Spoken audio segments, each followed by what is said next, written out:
Olá, seja bem-vindo a mais um episódio do Café em Prosa Podcast, nosso podcast voltado para cafés especiais aqui do site Notícias Agrícolas. E desde quando o podcast começou, a gente tinha uma grande vontade que era gravar nas cafeterias que a gente acaba conhecendo ao longo do caminho. Esse ano, nesse final de temporada, realizamos aí, o final da segunda temporada desse podcast, que é um podcast de muito sucesso, A gente recebe tanto carinho das pessoas que nos acompanharam ao longo desses 2 anos. Então, antes da gente começar aqui o nosso episódio, queria agradecer muito, todos que nos acompanham, o público que nos acompanha, todo o público que acompanha aí o site Notícias Agrícolas. Agradecer também a minha colega de sempre, Virgínia Alves. Hoje ela não conseguiu estar aqui, A gente está seguindo todos os protocolos de segurança do coronavírus, mantendo máscara, mantendo distanciamento, ou seja, tivemos que ter uma equipe reduzida e a Virgínia Alves não pôde vir conosco, mas agradecer, ela que está sempre com a gente nos episódios do podcast, lá no nosso estúdio, sempre antenada principalmente nas relações das mulheres dentro da cafeicultura. Ela está muito enganjada nessa questão. Acho que ano que vem tem muita coisa para acontecer aí relacionada a isso. Fiquem atentos aí ao nosso podcast. Então já fica aqui o convite também, Siga as nossas redes sociais, o YouTube, Instagram, Facebook, Twitter. Estamos em todas as redes. No Instagram, inclusive, temos o Café em Prosa _NA, que é o nosso perfil próprio do podcast lá dentro do Instagram. E quem acompanha o YouTube, lembrar, de se inscrever no canal, ativar o sininho, deixar o like, para que cada vez mais pessoas recebam os nossos conteúdos que também passam por toda a parte técnica. Aproveitar também para agradecer toda a nossa equipe técnica, os meninos do estúdio, o Renan, o Vinícius, o Matheus. Agradecer o nosso editor aqui dos podcasts, Lucas, que está me ajudando, inclusive, na gravação de hoje. Agradecer também a diretoria do site Notícias Agrícolas, o Daniel, a Ana, o nosso editor-chefe, o Alexander, a Carla Mendes, enfim, todos que abraçaram essa ideia dos podcasts, os podcasts raiz dentro do site Notícias Agrícolas. Nosso foco é sempre trazer podcasts que valorizem alimentos, alimentos especiais, alimentos de qualidade, alimentos naturais, que é o caso aqui dos cafés especiais. Nós temos também um podcast de chocolates e cacau também, cacau especial, enfim. E para 2022 estamos planejando mais podcasts aí. Tem muita coisa por vir aí pela frente, então fique sempre antenado aqui no site Notícias Agrícolas, nas nossas redes sociais. Enfim, no episódio de hoje a gente vai contar a história do Joel Hardeman. Ele tem uma cafeteria que fica em Barão Geraldo. Barão Geraldo é um distrito aqui de Campinas, é um distrito muito especial. As principais faculdades da cidade ficam aqui, ou seja, é uma região que atrai muito jovem, muitos artistas, muitos filósofos, pensadores, cientistas, enfim, é um distrito efervescente, Todos os jovens de Campinas e do distrito de Barão Geraldo conhecem, o fervor que acontece aqui, grandes festas, grandes reuniões, enfim, grandes eventos nas faculdades acabam acontecendo aqui. E aqui tem uma história fantástica, O distrito de Barão Geraldo antigamente era uma fazenda e na região aqui se produzia tanto café como cana-de-açúcar. Os barões do café, passaram por aqui. Enfim, essa história de Campinas que acaba até acarretando aí na fundação do IAC, o Instituto Agronômico de Campinas, vindo aí com Dom Pedro II para a fundação do IAC. Enfim, Campinas tem uma história muito interligada com a história do café no Brasil. E nós, pessoalmente, aqui do Café em Prosa, aí já é uma opinião minha, é muito bom porque eu estou sentindo um cheirinho de café torrado aqui. Quando eu mudei aqui para Campinas, lá no centro da cidade era muito comum as vendinhas fazerem a torra e a moagem do café na hora. Você ia lá, comprava o seu grão de café, ele torrava e moía na hora, ou seja, o centro de Campinas tinha um cheiro fenomenal de café. Quando eu me mudei para cá, há 18 anos atrás, tinha esse cheirão de café no centro da cidade. Em cerca de 18 anos isso se perdeu, praticamente sumiu do centro da cidade. Não sinto mais esse cheirinho de café torrado e moído na hora lá no centro. Hoje em dia os cheiros lá mudaram, ficaram piores, com certeza. Mas, enfim, coisas que acontecem, né? O progresso que acontece. Mas estou muito feliz de estar tendo essa oportunidade de estar gravando aqui numa cafeteria aqui em Barão Geraldo, aqui em Campinas. E todo o nosso podcast foi baseado numa ideia do Comedians in Cars Getting Coffee, que é com o Jerry Seinfeld. É uma série documental onde o Jerry Seinfeld pega principalmente comediantes, né? Ele dá carona em carros bem tradicionais lá dos Estados Unidos e pega esses comediantes e leva para uma cafeteria. A ideia nossa, quando a gente criou o Café em Prosa, é exatamente essa. Não necessariamente num carro estiloso, mas a parte da cafeteria era para estar acontecendo desde o começo do podcast, a gente ir numa cafeteria. Hoje a gente conseguiu, infelizmente não tem público, né? Estamos respeitando aí todas as diretrizes de segurança do coronavírus, mas há um primeiro passo. 2022 a gente espera cada vez mais que isso aconteça, ter essa interação na cafeteria, né? Com os baristas, com os diretores de café, com os representantes, enfim. Nossa vontade é 2022 que isso aconteça cada vez mais. Enfim, chegamos no final do ano, esse episódio vai estar passando aí nas nossas festividades entre Natal e Ano Novo. Então eu desejo a todos que nos acompanham boas festas. 2022 continuamos com bons cafés aqui no Café em Prosa. Até lá!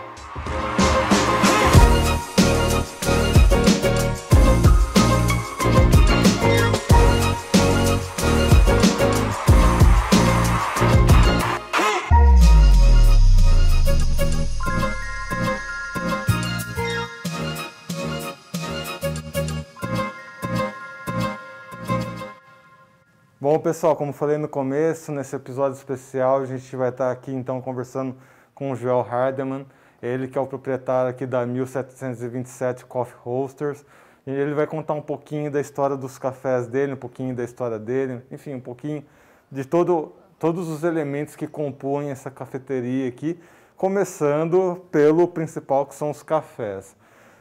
Joel, obrigado por nos receber aqui na sua cafeteria. Maravilha.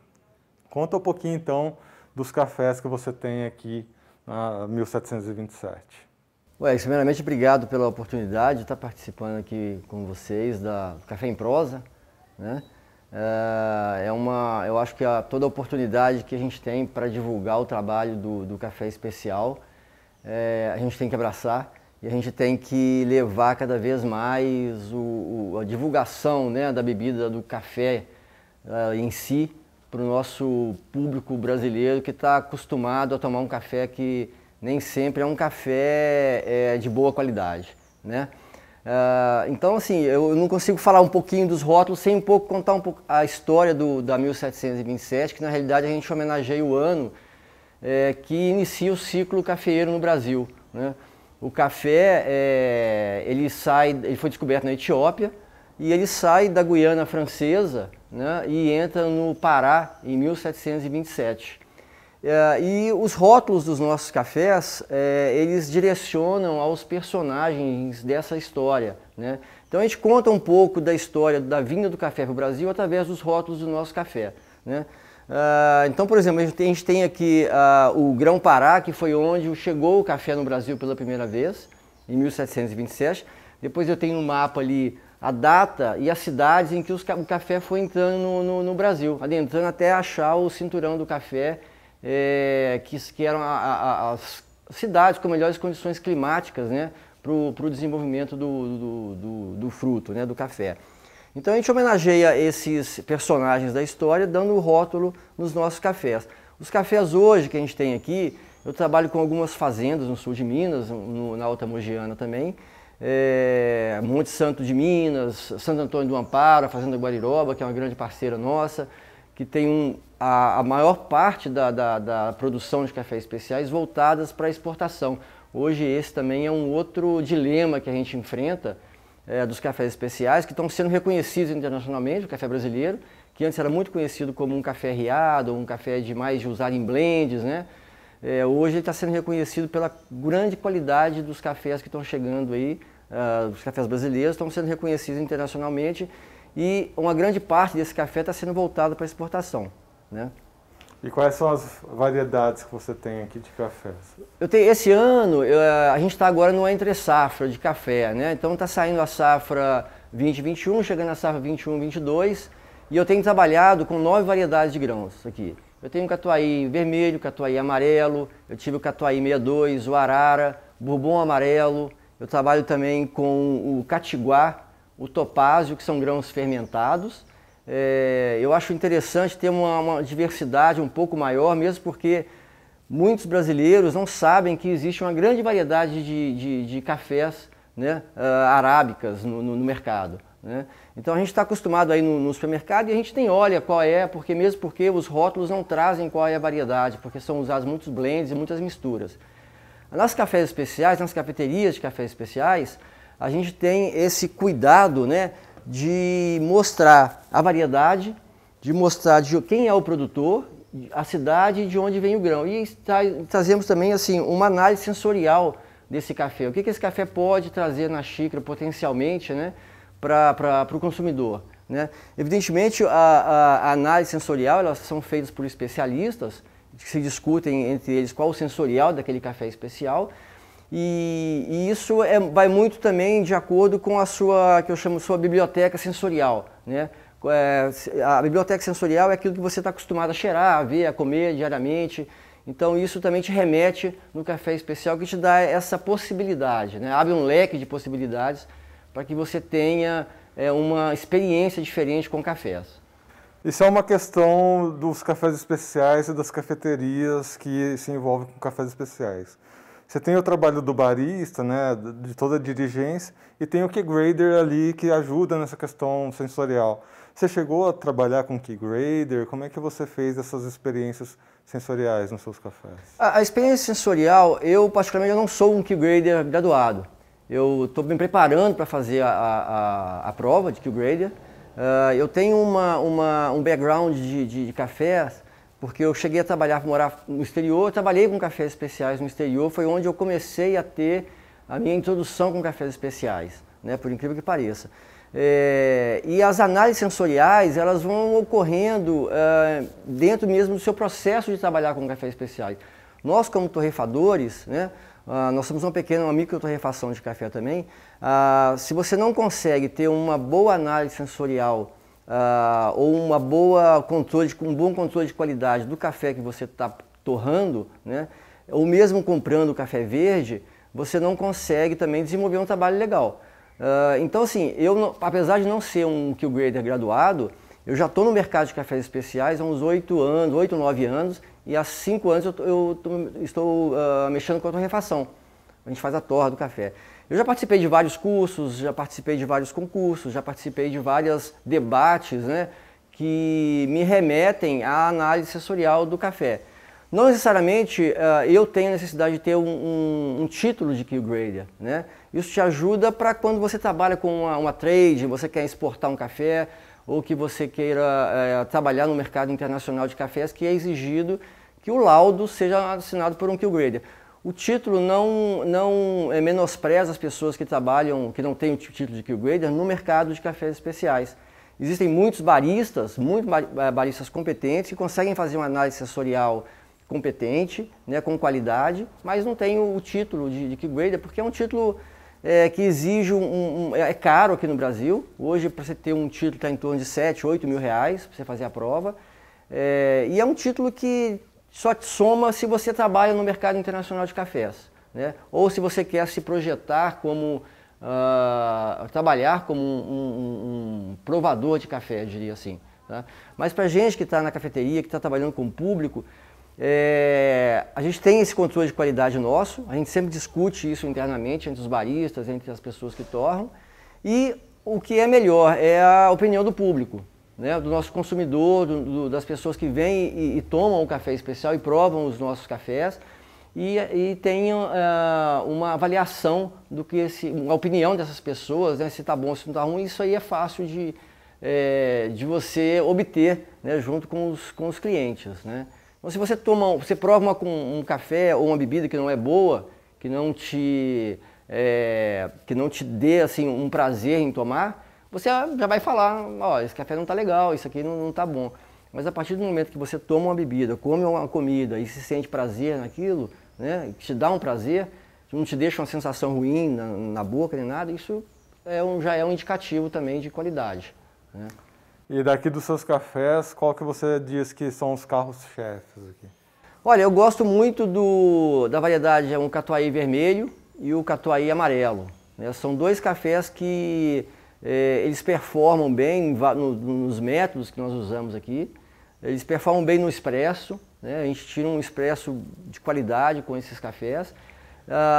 São dois cafés que eu sempre tenho no meu portfólio de bebidas, né? de cafés, o Catuai vermelho e o Catuai amarelo. Evidentemente, esse ano eu trabalhei muito com o Arara, né? Eu trabalhei com o Arara do Cerrado Mineiro.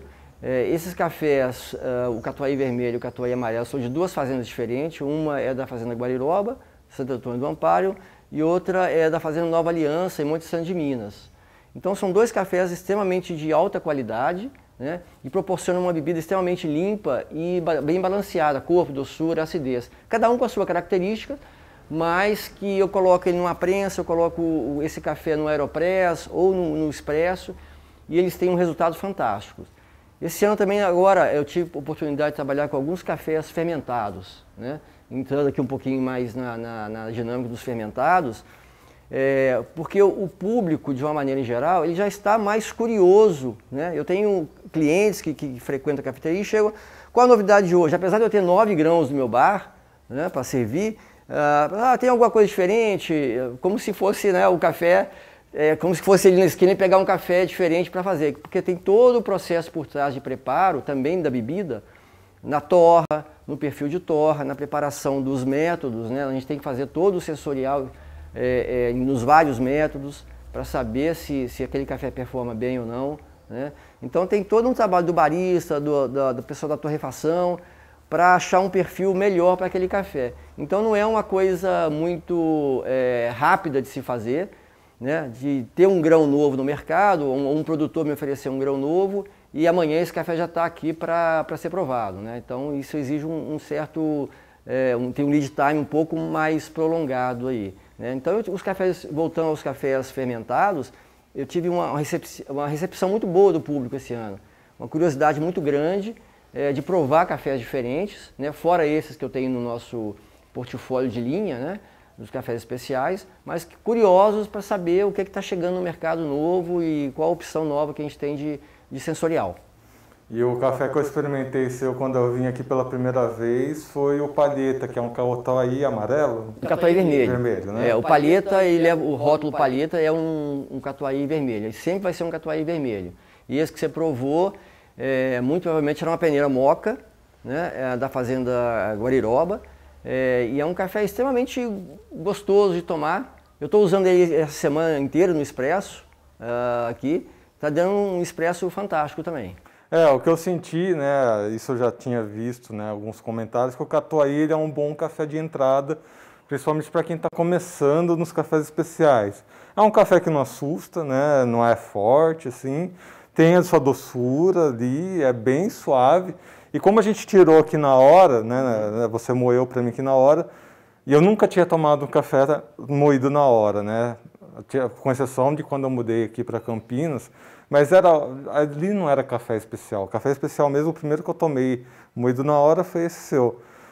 A experiência sensorial é praticamente outra coisa. Sim. Né? O que acontece aí para ter essas diferenças sensoriais? Eu costumo dizer para o meu público, assim, você mencionou uma coisa importante. O café especial, eu costumo dizer que eu vendo aqui, eu não vendo café, eu vendo uma experiência com café, né? Porque a gente está, todos esses anos aí, agora o café especial, que já está chegando aí há uns 5, 6 anos aqui no Brasil, né? A gente já está começando agora a engatinhar com café especial. O público ele ainda está muito acostumado com o café de combate, que a gente fala, que é o café de supermercado, o café de almofada, né? Que já vem moído, que é torrado com uma torra extremamente escura, né? Isso aí tem várias questões por trás disso, né? A primeira questão é que o café, quando moe, ele já perde completamente o sensorial, né? Em questão de pouco tempo, o café está morto em termos de sensorial. Porque você está moendo, você está quebrando as moléculas solúveis ali do café, depois da torra, né? E esses solúveis são muito voláteis, né? Então eles evaporam com muita facilidade. Então a partir do momento que você moeu, você tem que fazer o café, né? Por isso que a gente mantém os cafés em grãos, e eu estimulo cada vez mais que as pessoas que consomem o café especial a terem o seu moedorzinho em casa, né? Existe um investimento inicial, mas vale a pena depois na hora de fazer o café, é o que você mencionou. Você está fazendo o café, moendo ele na hora, o primeiro sensorial que chega, primeiro que a torra do café especial é uma torra média, uma torra clara, né? Em geral. Você não tem a torra muito escura no café especial. Isso faz com que você tenha outros atributos no café, né? Quando você torra muito escuro, a parte de caramelização do café ela acaba queimando, né? E te traz um outro sensorial. Você não vai ter acidez no café, né? Você não vai ter a doçura do café. E a gente faz muito uma analogia com uma calda de caramelo. Quando você coloca uma calda de caramelo para fazer um pudim, se você passar do ponto, você queima aquele negócio que poderia ser um doce, ele acaba sendo um amargo, né? A calda fica amarga e você não consegue, às vezes, nem aproveitar, né? E a mesma coisa acontece na torra do café. O processo químico que o café sofre, né? Melhor dizendo, durante a torra, de temperatura e tempo, faz com que esse sensorial apareça ou desapareça, né? Então, quando você moe um café na hora de fazer, esse sensorial, esse aroma que aflora ali, ele já é um aroma que já vem do café especial, porque ele teve uma parte de beneficiamento diferente, né? É uma colheita diferente, um processo de seca diferente. Então, todo o processo produtivo por trás que o produtor tem o cuidado de ter, ele aparece agora, né? Aparece na hora que você moe e na hora que você toma. Esse é o resultado de todo o trabalho da cadeia do café especial, né? Então esse sensorial, acho que as pessoas estão buscando cada vez mais ter essa experiência, né? Ter a oportunidade de testar um café, que pode ser um catuai vermelho, um café de entrada para o café especial, porque a complexidade de aromas, de sabores não é tão grande. Você pode ter um catuai vermelho com uma pontuação altíssima, né? Ou um catuai amarelo, independente da variedade, você pode ter, dependendo do processo de beneficiamento, do processo produtivo que esse café tem, ele pode, mesmo sendo um catuai vermelho, um catuai amarelo, ele pode ter umas pontuações altas, né? E ter um sensorial diferente do que eu tenho aqui hoje na cafeteria, né? Hoje eu considero são cafés de entradas porque esses cafés eles têm uma pontuação em torno de 83, 84, que tem uma complexidade, já existe uma complexidade no café, mas uma complexidade que não é comparada, por exemplo, a um café de 87,5 pontos fermentado, um 89 pontos, né? Agora, o nosso consumidor também tem que estar aberto a sentir essa experiência, né? Porque se a pessoa não tiver com a cabeça aberta para sentir essa experiência, ele vai achar que aquilo é um café fraco, que aquilo é um chafé, que aquilo não é um café que ele está acostumado. Então, isso que a gente tem enfrentado também aqui, essa dificuldade às vezes de quebrar a barreira, quebrar paradigmas e falar, ó, abre sua cabeça que hoje eu vou te dar uma experiência diferente com o café, né? Porque na realidade esse é o café que a gente deveria tomar todos os dias.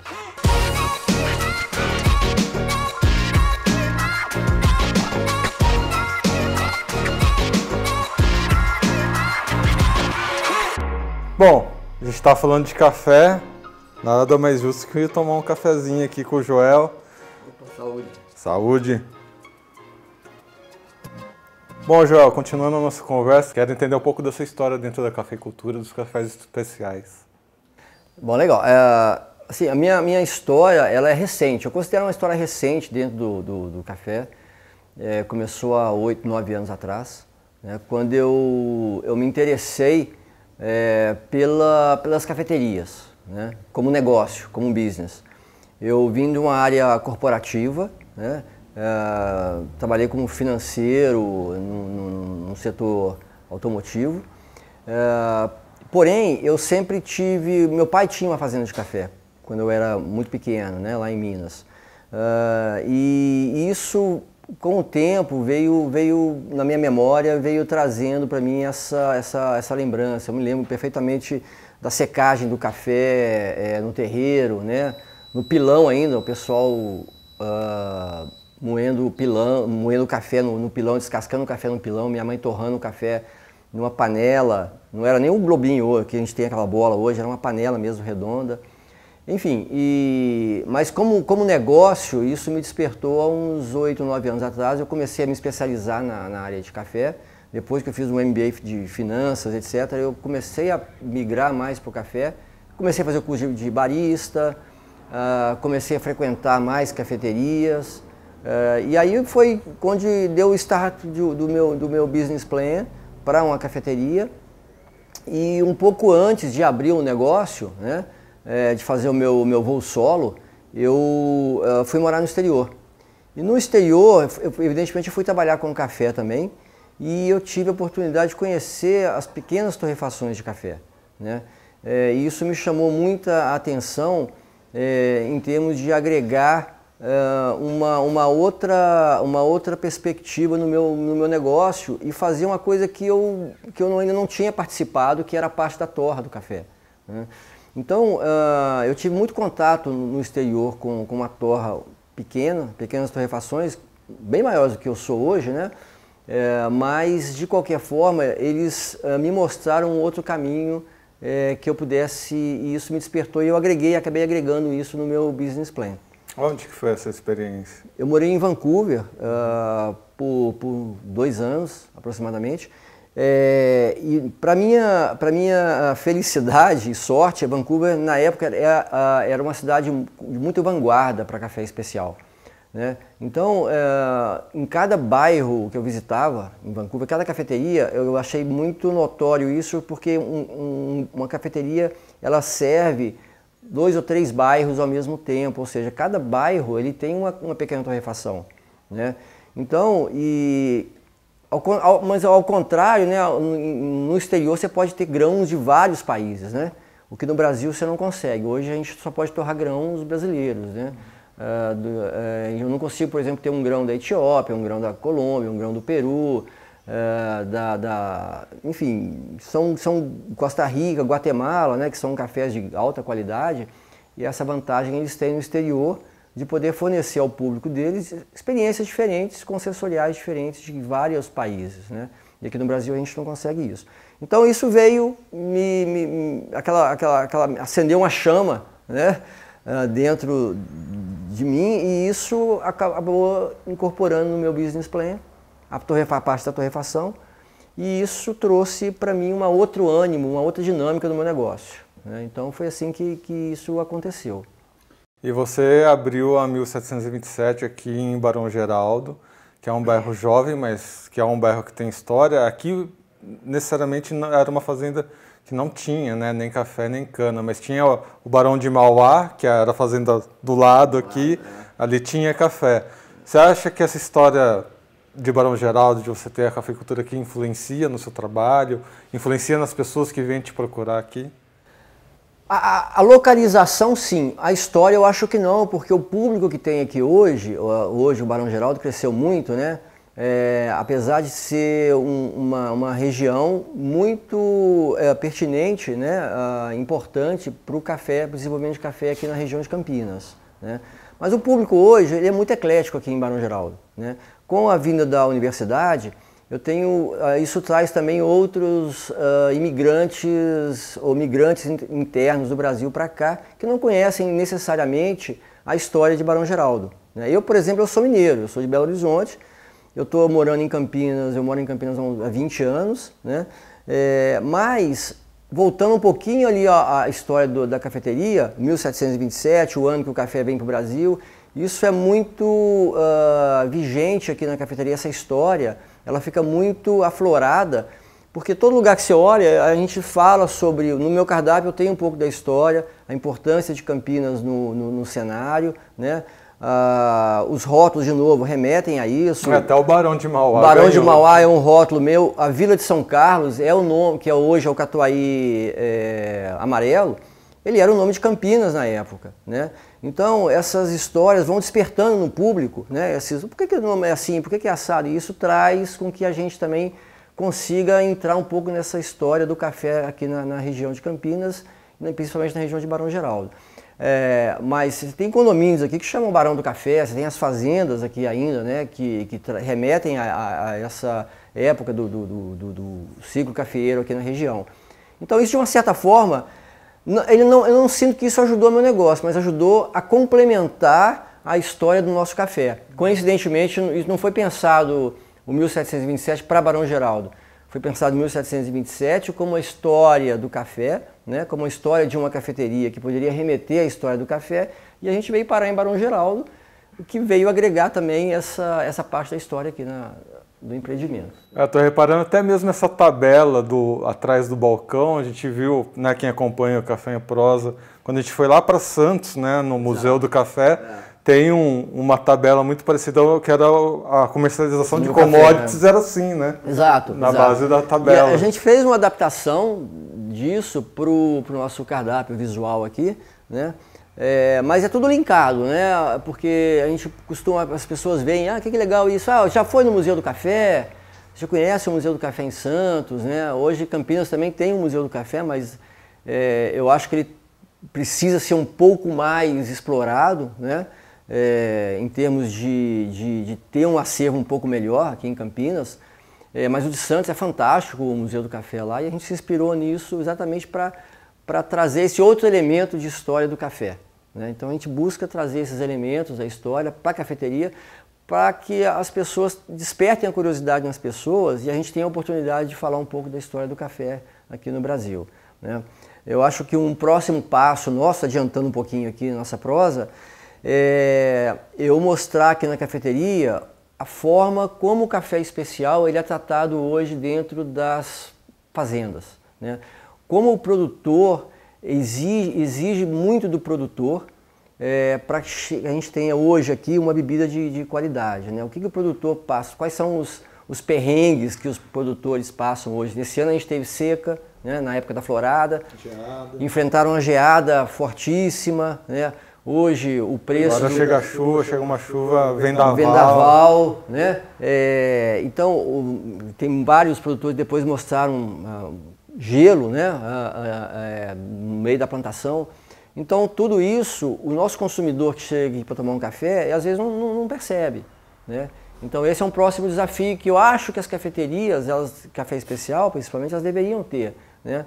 Mostrar esse lado do produtor, que hoje nós estamos enfrentando essa entre-safra, né? Os preços estão disparados hoje, né? A gente está pegando um café, preço de café Rio, nós estamos pagando, bica corrida, nós estamos pagando preço de café especial hoje no mercado. Então, uma série de fatores, evidentemente, né? Então, esse é um desafio próximo que a gente quer ter aqui na cafeteria. A gente fala um pouco da história e fala um pouco da história dos produtores, né? Quais são os percalços que existem dentro de uma fazenda de café hoje, né? Que não é só glória, existe realmente um trabalho árduo dos produtores para trazer uma bebida de qualidade para a gente. E todo barista, todo diretor de cafeteria tem que ter no sangue um pouquinho de caçador, né? Que vai caçar os seus cafés. Como é que você encontrou os seus cafés, os seus produtores de café? Como é que foi essa história? Hoje, felizmente, no mercado a gente tem as redes sociais, né? Mas quando eu abri a cafeteria, eu aqui no Brasil eu não tinha fornecedores ainda fixos de café, né? E realmente é um garimpo, né? No começo, o que eu fiz? Simplesmente eu comecei a pesquisar com pessoas que já trabalhavam com cafés especiais, aqui, os torradores, os micro-torradores de cafés especiais, e essas pessoas foram me indicando produtores, pequenos produtores que eles trabalhavam também, abriu um leque, né? Hoje, quando você está... Isso foi quando eu comecei a parte da torrefação, né? Hoje existem, com a rede social, os grupos de que você participa, os programas, agora na pandemia, houveram programas que juntassem, né, aproximassem os produtores dos cafés. O Sebrae tem um programa excelente também, que hoje traz produtores, dos pequenos produtores de Minas, Paraná, pequenos produtores de São Paulo e fazem essa interação com as cafeterias, né? Hoje está muito mais fácil, recentemente fiz, através do Sebrae, uma reunião com vários produtores de café, aqui dentro da cafeteria, durante o horário de rush, você está atendendo e está falando com o produtor, né? E as amostras chegam, a gente faz os testes com as amostras e desenvolve um parceiro, né? Que possa te fornecer esses cafés.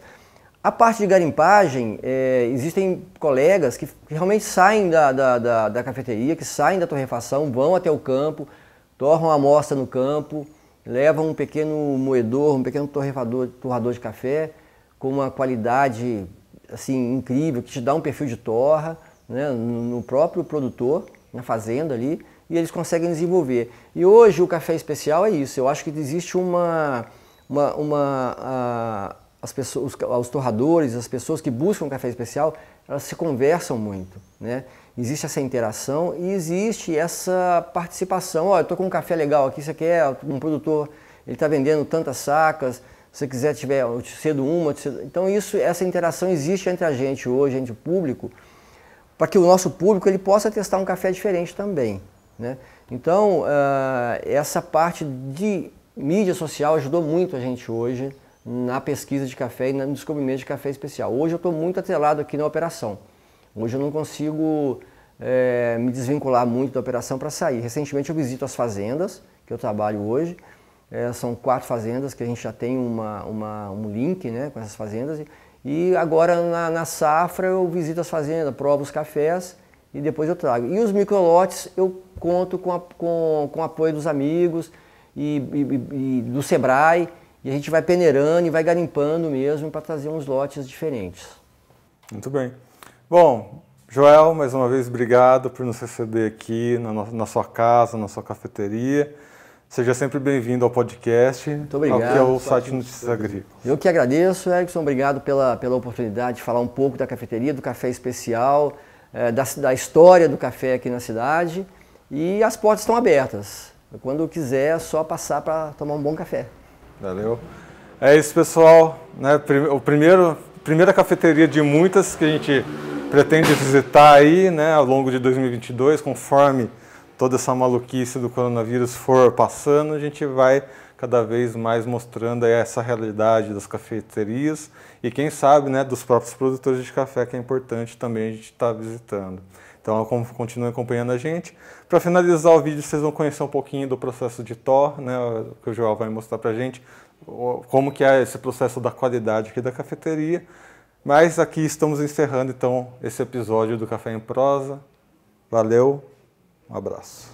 Bom, pessoal, aqui na parte da torra, primeiramente, eu tenho um torrador aqui de 5 quilos, né, e eu estou pesando o café verde, que eu vou fazer agora a torra desse café. Ele já tem um perfil pré-definido e depois eu vou mostrar para vocês ali. Eu sigo um perfil de torra para que esse perfil seja sempre o mais próximo do que a gente já analisou sensorialmente aqui dentro da cafeteria, tá? E essa torra que eu estou fazendo vai replicando essa curva de torra aqui, né?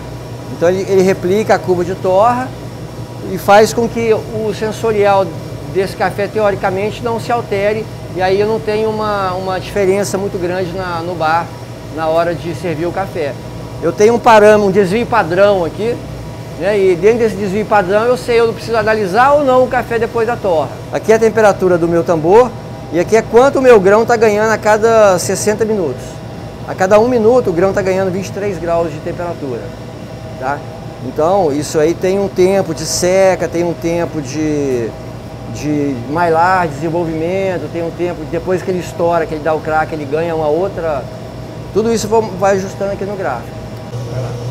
Ó, aqui eu consigo, pelo mostrador, tirar e ver o desenvolvimento do meu café, como é que está expandindo, como é que está a parte de torra dele, ó, já começou a dar o crack, agora o first crack que a gente chama, primeiro evento, então ele já está expandindo, ele já está estourando. E essa fase de desenvolvimento é onde vem a acidez, a gente controla a doçura, se ele vai ser mais torrado ou menos torrado. Então é nessa fase que ele está entrando agora. O café já atingiu o ponto de tirar, então eu vou abrir a tampa, vai cair para resfriar o café que já foi torrado. Tá? Então esse café é um café que tem uma torra média.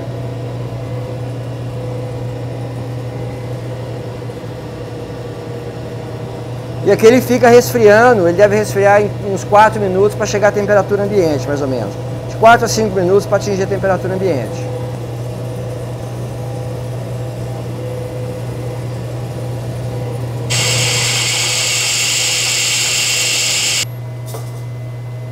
Bom, agora eu vou fazer um processo de preparação da prova do café, né?